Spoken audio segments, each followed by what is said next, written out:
Dear student, today we discuss in the lactic acid bacteria.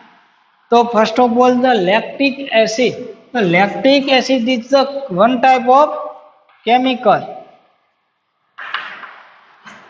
Lactic acid, one type of a chemical compound, is play a role in the many several biochemical process. Play a role in many biochemical process.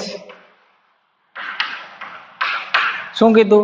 તો lactic acid રહ્યો એ એક chemical compound છે અને એનો મુખ્ય role ક્યાં છે તો કે બાયોકેમિકલ પ્રોસેસની અંદર એનો મુખ્ય રોલ છે. It is the carboxylic acid with the it is the carboxylic acid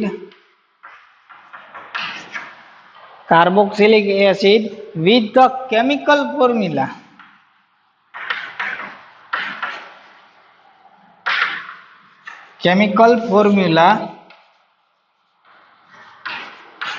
C3H6O3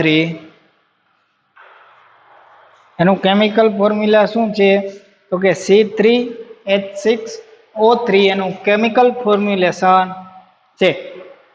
હવે આનો મુખ્ય રોલ ક્યાં આવે કે યુઝ ક્યાં થાય? લેક્ટિક એસિડનો મુખ્ય યુઝ ફૂડ ઇન્ડસ્ટ્રીની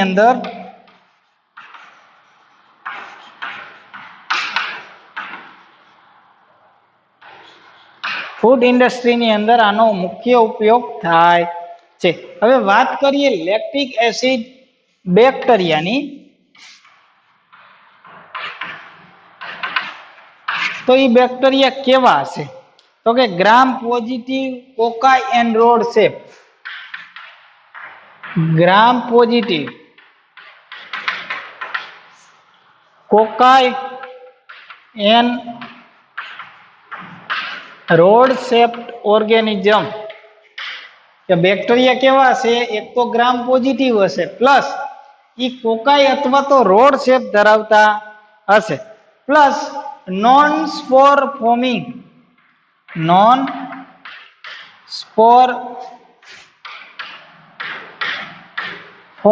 ઓર્ગેનિઝમ, એટલે કે એ સ્પોર ફોમિંગ કરતા હશે નહીં ને. It is the non motile bacteria.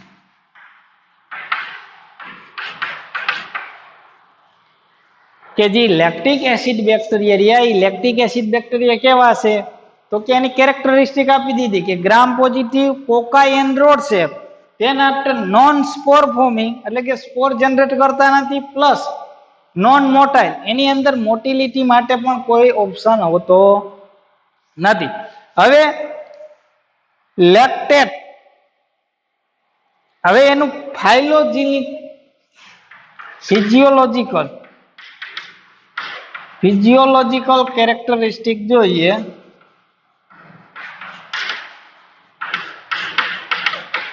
એટલે કે કેવી કન્ડિશનની અંદર ગ્રો થતા હશે તો એનેરોબ્સ ઓર માઇક્રો એરોફિલિક.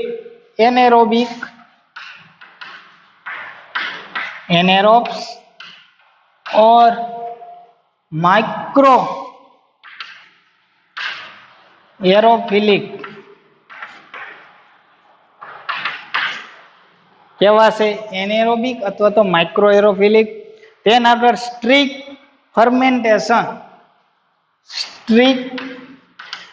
સ્ટ્રિક્ટલી ફર્મેન્ટેટિવ ઓર્ગેનિઝમ, એટલે કે આ ઓર્ગેનિઝમને આપણે કોઈ પણ મીડિયમની અંદર ગ્રો કરાવશું તો એ મીડિયમની અંદર એનું ફર્મેન્ટેશન થશે એટલે કે એનેરોબિક કન્ડિશનની અંદર એ ગ્રો થશે. હવે જો બેક્ટેરિયા ફર્મેન્ટેશનની process, in the fermentation process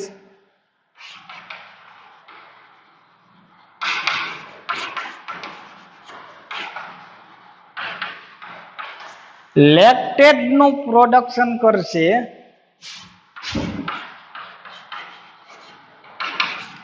lactate produce This bacteria called as a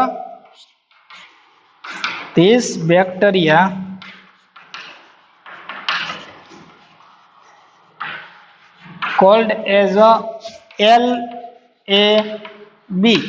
LAB નું ફૂલ ફોર્મ શું થશે? તો લેક્ટિક એસિડ બેક્ટેરિયા, કે જે બેક્ટેરિયાની મદદથી આપને લેક્ટેટ મળતું હશે ફર્મેન્ટેશન પ્રોસેસની અંદર, એ બેક્ટેરિયાને આપણે લેક્ટિક એસિડ બેક્ટેરિયા પણ કહી શકાય.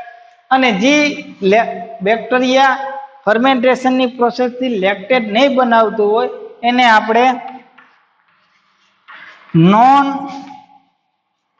લેક્ટિક એસિડ બેક્ટેરિયા કહેવામાં આવે છે.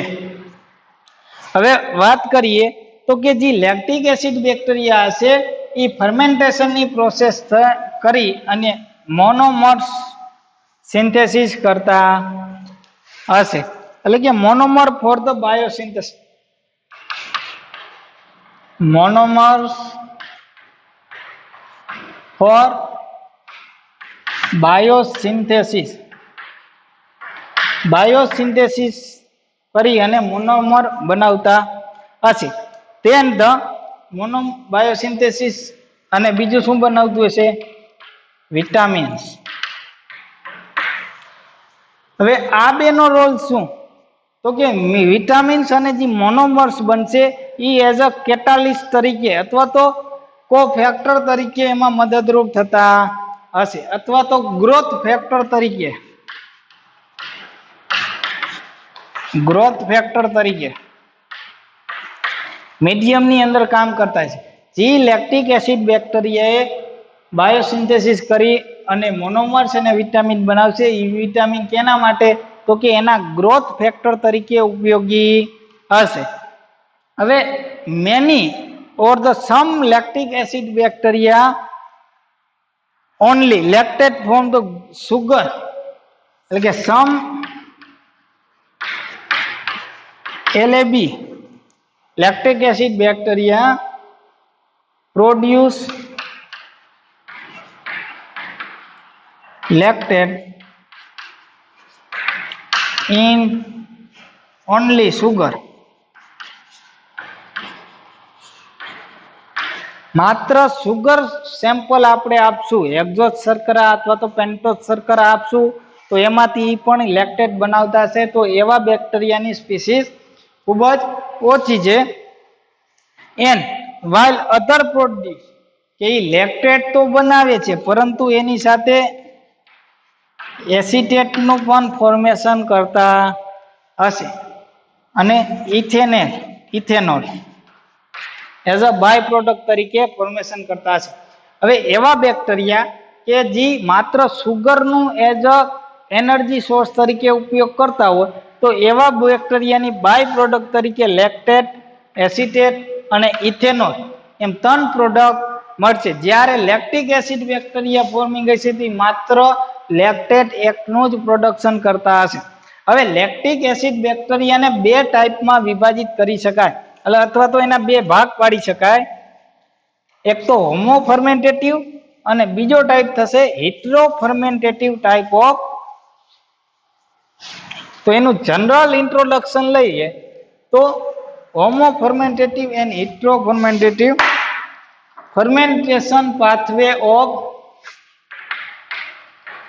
fermentation pathway of lactic acid bacteria. તો પેલો ભાગ કયો થશે? હોમો ફર્મેન્ટેટિવ.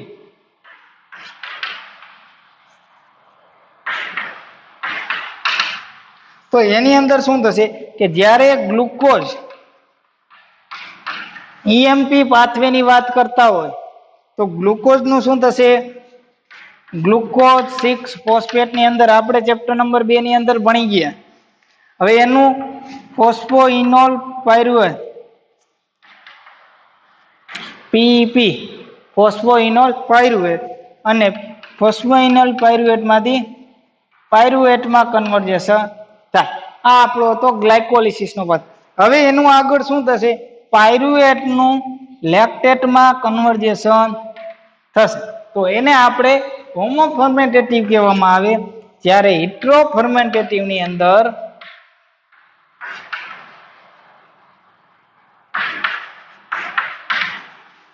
ગ્લુકોઝ 6+ નું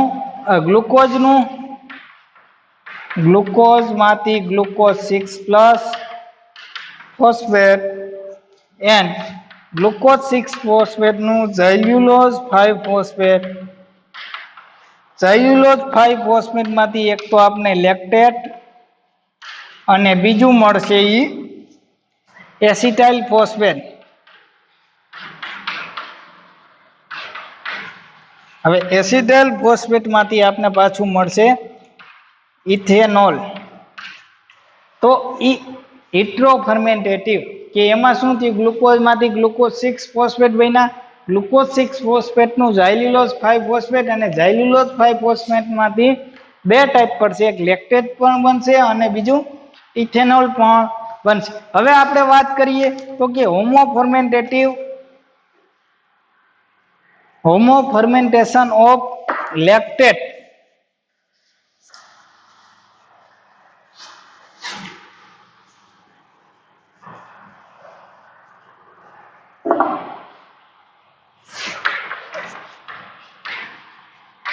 હોમો ફર્મેન્ટેશન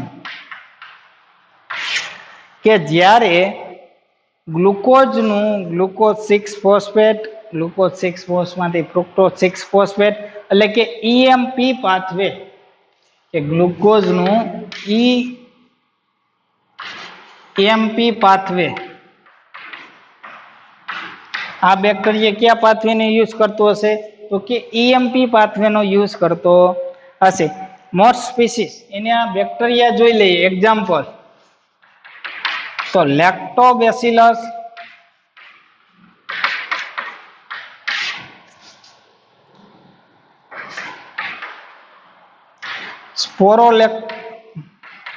લેક્ટોબેસિલસ,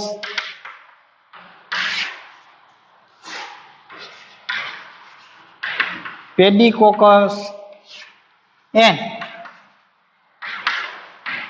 એન્ટેરોકોકસ, લેક્ટોકોકસ. તો આ સ્પીસીસના ઓર્ગેનિઝમ હોમો ફર્મેન્ટેટિવ ટાઈપ ઓફ લેક્ટેટ ફર્મેન્ટેશનનો ઉપયોગ કરતા હશે. Lactate ડિહાઇડ્રોજિનેઝ reoxidize the NADH reduced during the EMP pathway using the pyruvate as the electron acceptor. તો આ પાથવે ની અંદર શું થશે, તો કે લેક્ટેટ ડિહાઇડ્રોજિનેઝ એન્ઝાઇમ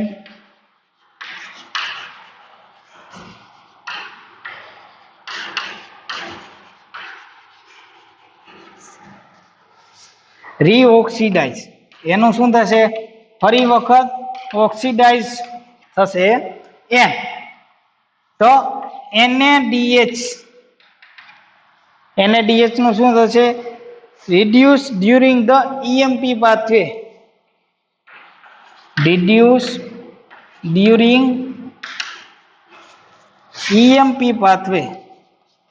EMP pathway માં એનું રીઓક્સિડેશન થાય અને રીયુઝ થશે ડ્યુરિંગ ધ, અને પાયરુવેટ કે જે EMP પાથવે ની છેલ્લી પ્રોડક્ટ છે pyruvate, A pyruvate as a electron donor તરીકે વર્ક, ઇલેક્ટ્રોન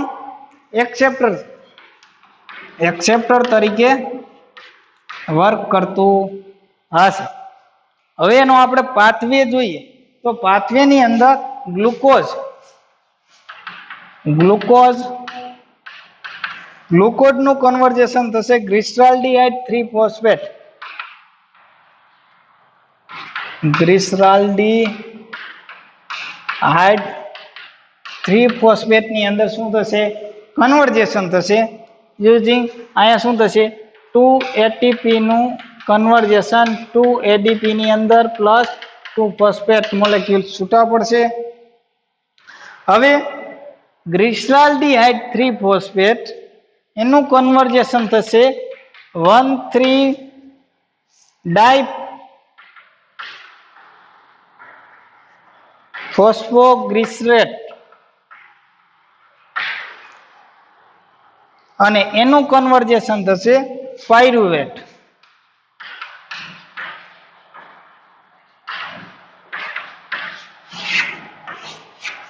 અને એ પ્રોસેસની અંદર 4 એટીપી બનશે. 4 ATP will be generate into 4 ADP. અને અહીંયા શું થશે? એક ફોસ્ફેટ મોલેક્યુલ એડિંગ થશે. શું થયું? ગ્લુકોઝનું ગ્લિસરાલ્ડિહાઇડ 3 ફોસ્ફેટ શોર્ટ ફોર્મમાં એડ કરી નાખ્યું અને ગ્લિસરાલ્ડિહાઇડ 3 ફોસ્ફેટનું 1,3 ડાયફોસ્ફોગ્લિસરેટની અંદર કન્વર્જેશન અને એનું 2 પાયરુવેટની અંદર કન્વર્જેશન થશે. હવે પાયરુવેટમાંથી આપણે શું મળશે? તો કે પાયરુવેટમાંથી લેક્ટેટ મળશે. 2 લેક્ટેટ ફોર્મેશન થશે. હવે જે લેક્ટેટ અને આ બે ફોર્મેશન રહ્યું, એ બે ફોર્મેશન એકબીજા સાથે, એટલે કે આ પ્રોસેસની અંદર NAD+ નું કન્વર્જેશન થતું હશે 2NADH+ 2H+. આ ફોર્મેશનની અંદર એનું કન્વર્જેશન થતું હશે.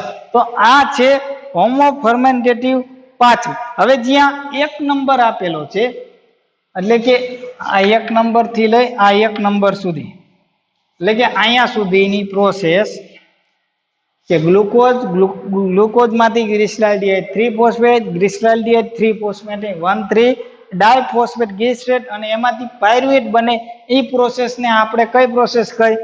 EMP એડોપ મેયર પાથવે અથવા તો ગ્લાયકોલિસિસ ની પ્રોસેસ કહી. અને બીજી પ્રોસેસ શું થશે? તો કે આ બીજી પ્રોસેસ કે પાયરુવેટમાંથી લેક્ટેટ ફોર્મેશન થશે. હવે લેક્ટેટ ફોર્મેશન થયું એટલે કે લેક્ટેટ ડિહાઇડ્રોજિનેઝ પાથવે. લેક્ટેટ ડિહાઇડ્રોજિનેઝ. તો આપણે વાત કરી હતી તો કે NAD નું શું થાય છે? reduce during the EMP pathway. EMP pathway ની અંદર reduce થયું. શું? NADH reduce થયું, 2NAD બન્યા, વળી પાછું એમાંથી શું બનશે? 2NAD બનશે. તો આવી રીતે સતત પ્રક્રિયા ચાલતી રહેશે અને લેક્ટેટ બનશે. તો આ હતું હોમો ફર્મેન્ટેટિવ પાથવે ઓફ લેક્ટેટ ફર્મેન્ટેશન.